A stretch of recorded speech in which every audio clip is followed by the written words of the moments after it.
কাঁথি সমবায় ব্যাংকে শুরু তরুণ জমানা। দীর্ঘ টানাপোড়েনের পর আনুষ্ঠানিক দায়িত্ব নিল কাঁথি সমবায় ব্যাংকের পরিচালন সমিতি। মুখ্যমন্ত্রীর হস্তক্ষেপে চেয়ারম্যান পদে বসলেন এগরার বিধায়ক তরুণ মাইতি।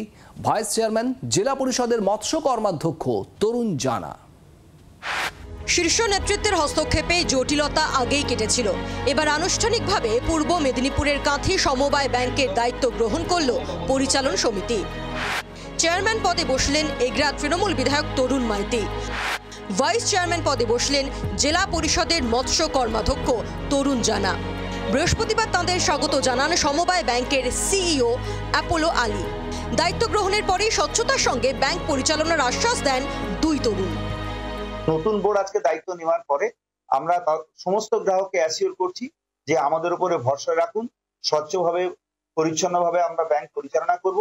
যে ইস্যুগুলো তৈরি হয়েছিল, ছোট ছোট ইস্যু যেগুলো স্পেশাল অফিসার করতে পারেননি, তার নিয়মের বেড়াজালে আটকে যাওয়ার জন্য সেগুলো আমরা বোর্ডে বসে আলোচনা করে নিশ্চিতভাবে লেজিটিমেট ওয়েতে যাদের মানুষের অসুবিধা কোনো না হয় সেটা আমরা স্মুথ করে দেওয়ার ব্যবস্থা করি। প্রতিবন্ধকতা কেটে আজকে বোর্ড হলো, আগামী দিন থেকে নতুন ভাবে লোকেরা অ্যাপ্লিকেশন করবে, তারা ঋণ দাদন গ্রহণ করবেন এবং তারা নিজেদের স্বনির্ভর হবেন। সেক্ষেত্রে আমাদের ব্যাংক বা আমরা যারা মমতা বন্দ্যোপাধ্যায়ের স্বপ্নটা সার্থক করব।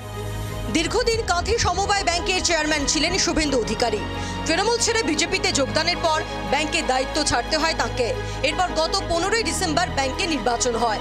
108টি আসনের মধ্যে 101টিতে জয়ী হয় তৃণমূল কংগ্রেস। কিন্তু পরিচালন সমিতি গঠনে তৈরি হয় টানাপোড়েন। শেষমেশ মুখ্যমন্ত্রী মমতা বন্দ্যোপাধ্যায়ের হস্তক্ষেপে জটিলতা কাটে। এবার আনুষ্ঠানিকভাবে কাজ শুরু করে দিল ব্যাংক পরিচালন সমিতি।